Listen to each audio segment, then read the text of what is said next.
So we now know there is a possibility for a fourth game for Final Fantasy VII. A lot of people have been speculating on what that means, and my take on what that means is kind of what I felt Final Fantasy VII always needed for a number of years now, is a true sequel to the game.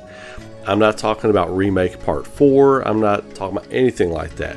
If you look at the remake game and the OG game and you just say that's just the base story, that's the original story, without Dirge, without Advent Children, which I think Dirge and Advent Children will likely be your DLCs, I'm talking about a true sequel to Final Fantasy VII. So what does that mean? Before we get rocking, subscribe to the channel, throw a like on the video, do all the stuff, help Uncle Ray out. Let's grow this channel. I'm excited about where we're going here and in the future, so let's get in to the video. Let's call it Final Fantasy VII Part 2, right? Let's call it Final Fantasy VII Part 2, not Remake Part 2 or 3, but Part 2, just for a lack of confusion, or creating more confusion thereof, well, whichever side of the fence you fall on that. It would be an entirely original sequel to the original story, which would be the OG game or remake, whatever you want to consider your story, your base story. Going forward, it will be a sequel to the events of that. However Remake ends, it's going to be a sequel to that, in which I think Remake is going to be ending similarly to how the OG game ended. But bear with me, there will be changes. There will be changes to the original end of the story. We'll get more of an epilogue, we'll get more closure and all that kind of stuff, because if they're going to do Dirge and Advent Children as DLC, then some of those things in the ending will have to stay intact. So I think it would take place around 3 to 5 years after 7, which places it after Dirge and Advent Children, so you're safe as far as canon stuff goes. And you can introduce new elements, you can introduce new characters, you could introduce new playable characters even. That would be wild. What about an older Marlene? Like, she seems to have like Cetra-esque powers or whatever, you know? There's some mystery going on with Marlene. Maybe they're planting that seed to be in there, and that would be an interesting gameplay dynamic, because if Barrett's in the party with you and Marlene is doing like Aerith, like low-level Aerith type things, she's your white mage, that would be interesting story-wise, because Barrett's gonna be very protective of her. What if something bad happens to Barrett protecting Marlene? There's so many different story elements you can place into this, it's crazy. And not just that, but what about new characters, new playable characters? Some of your old characters may not be in there. What if Sid Highwind's not in your party? What if Vincent's not in your party? What if Yuffie's not in your party anymore, which I think she would have to be a part of it? You would have Cloud, Tifa, Barrett. You'd have to have Red 13. He's way too popular among the fan base. You have to have him in there, but they could mix and match things. They can mix things up. You could have more people at your disposal as far as parties, depending on region you're in. Maybe guest characters check in and out, which I don't like guest characters. I like to work on my party. I like to have them always there. I wouldn't do that, but you see where I'm going with this. You could introduce new characters. People love Cissnei. Put Cissnei in there as like your marksman Turk type character or whatever. Or bring in a Turk. Bring in Reno or Rude or someone. Rude already plays like Tifa. He would play like Tifa, but you wouldn't need him in there. But you see what I'm saying. One of the big aspects is who would be the villain. Well, if you do this game to take place after Dirge, after Advent Children, and the reason I say those two games in particular is those two stories set up infinitely wild possibilities for a future villain and a future mystery and a future thing that needs to be overcome. Obviously, Advent Children, Sephiroth is still in the live stream. I'll never be a memory. That's what he says, hearkening to some of the things that he's actually said in Rebirth, you know, and at the end of Remake, you know. Our world will become a part of it one day, but I will. He wants to be forever, you know, and that's kind of what he means. So his presence is still there at the end of Advent Children. This game would wrap that up. This game would put a final touch on Sephiroth's touch to be an eternal god, like his will to be an eternal god, like would be wrapped up and snuffed out in this sequel game. Not only that, but Dirge of Cerberus, for those of you all who remember, introduces Genesis at the end of the game. Like his extra scene where he picks up Vice's body, has the other wing, flies off, and he's like, it's not time for us to sleep yet, you know, brother. And he looks up and flies off. brother, who's he talking to? Well, everybody's always assumed he's talking to Sephiroth. I've speculated he's talking about other characters. Could be Zack or somebody like that, but it's probably most likely Sephiroth, right? The sequel game could wrap all that up, and it feels like it needs a sequel, and it feels like that's what they were setting up, really. With Dirge of Cerberus and with Advent Children, they were setting these things up. So a fourth game, when he says fourth game, I'm thinking sequel story, not part of the remake trilogy. It's the sequel to how OG ends, and however remake saga is going to end, it's going to be the sequel to that. So it wouldn't be considered a remake.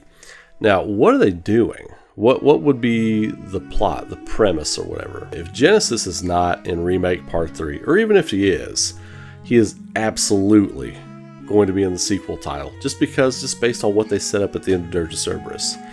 I think he'll be some kind of like antagonistic villain. He'll start as a villain, and then it'll work out to where he's going to have to be part of helping destroy Sephiroth for good. I liken it to Bleach's 1,000-Year Blood War story arc that's going on in the animation right now. That ended in the comics about a decade ago. But if you look at Yuha Bak as your Sephiroth character, right?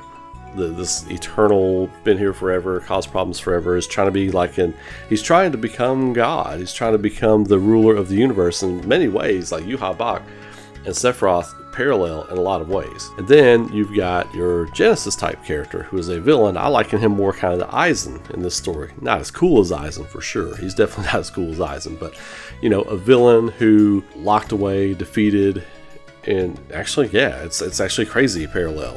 Like Genesis is currently locked away in some other dimension. That's kind of what Mugen is in Bleach. Aizen's locked away, and they have to go get him out or whatever.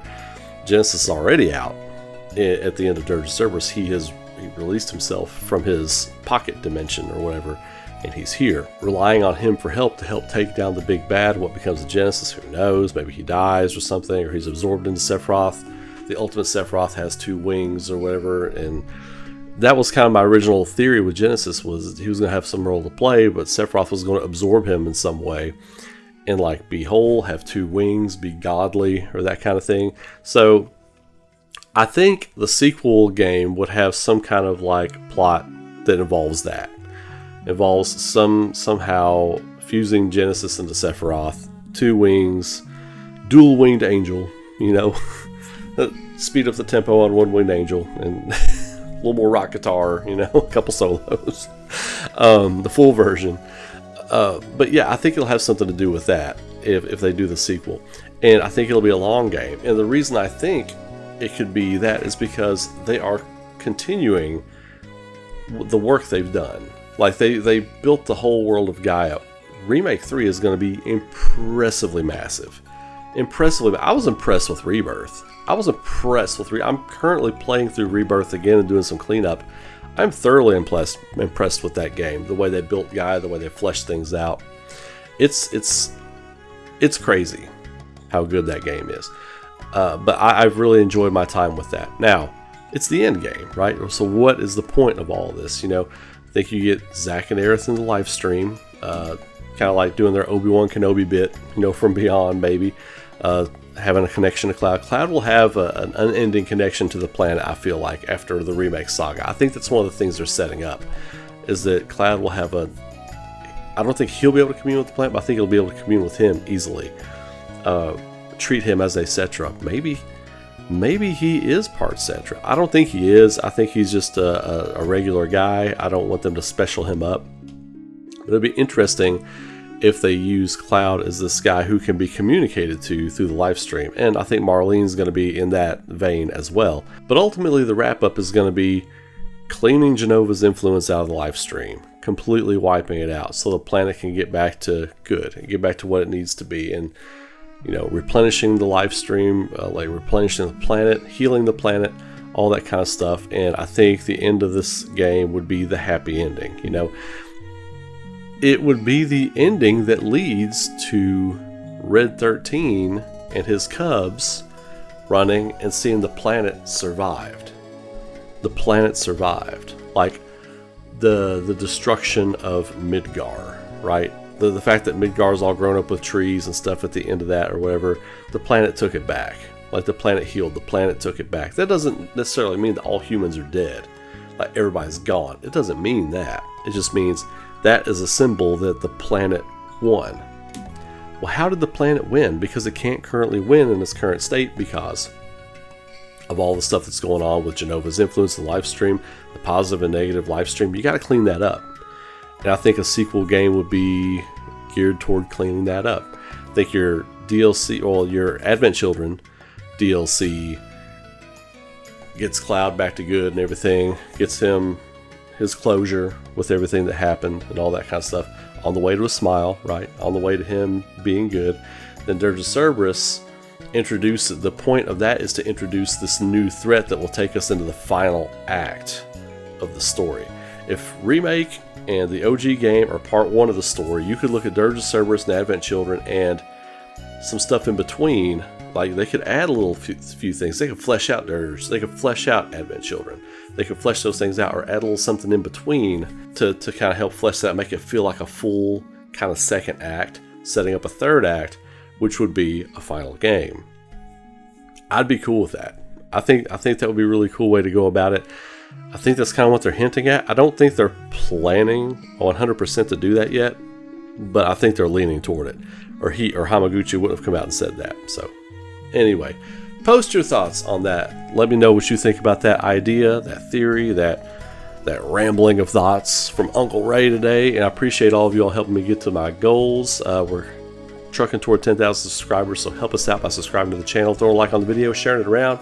Tell your folks, tell your friends, tell everybody who's into Final Fantasy VII that you know about the channel. Let them check out the content. And until then, you all have a great day. Be safe, be good to each other, keep rocking, and I will see you all in the very next video. You all take care. Have a great night.